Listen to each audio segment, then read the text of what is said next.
Selamat datang kembali. Oke, kali ini kita mau bahas lebih dalam bab 17 dari buku The Cold Start Problem. Fokusnya ke Dropbox nih, dan gimana mereka sampai ke fase escape velocity atau kecepatan lepas landas itu. Sumber kita ya bab ini yang ngejelasin perjalanan mereka setelah sukses awalnya. Jadi misi kita ya menggali strategi Dropbox pasca Cold Start Problem buat jadi raksasa. Anda pasti tahu Dropbox lah ya, tapi angkanya gila sih. Perusahaan SaaS tercepat capai ARR 1 miliar pas IPO, terus dapat 500 juta pengguna cuma dalam 8 tahun. Gila. Ayo kita bongkar. Iya, fase escape velocity ini menarik banget. Bukan cuma soal gimana mulai bangun jaringan, tapi gimana perusahaan bisa, katakanlah, ngebut dan memperkuat efek jaringan yang udah ada. Kan efek jaringan itu nilai produk nambah kalau pengguna nambah. Nah, ini soal gimana menjaga momentum biar pertumbuhannya eksponensial terus.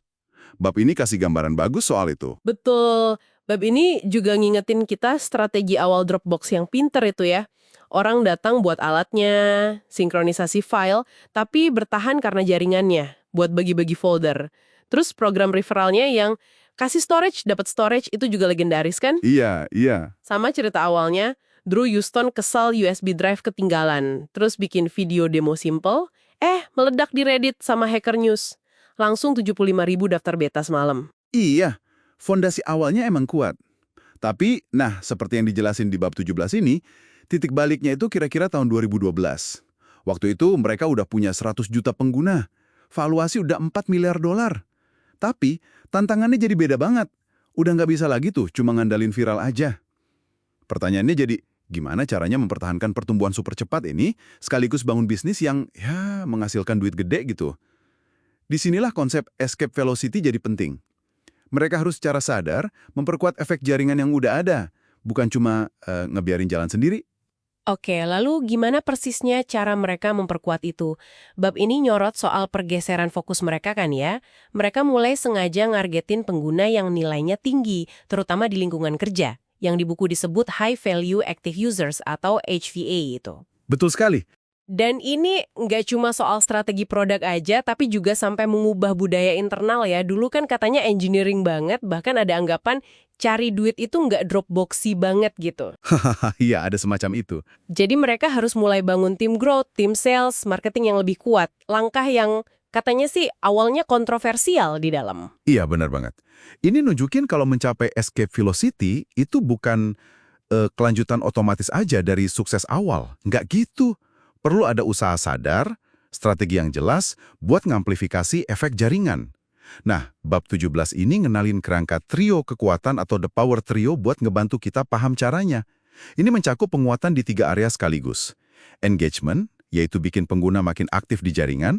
Akuisisi, pakai jaringan buat narik pengguna baru. Dan economics, memperkuat model bisnisnya seiring skala jaringan nambah.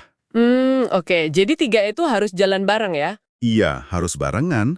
Langkah Dropbox nargeting pengguna bisnis, HVA, dan bangun tim growth, itu ya cara mereka dorong ketiga kekuatan ini.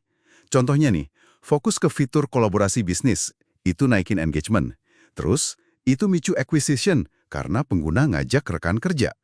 Dan karena pengguna bisnis ini bayar, ya economics-nya jadi makin kuat.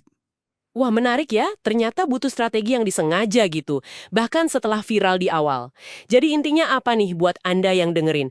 Pelajaran utama dari Dropbox di fase escape velocity ini.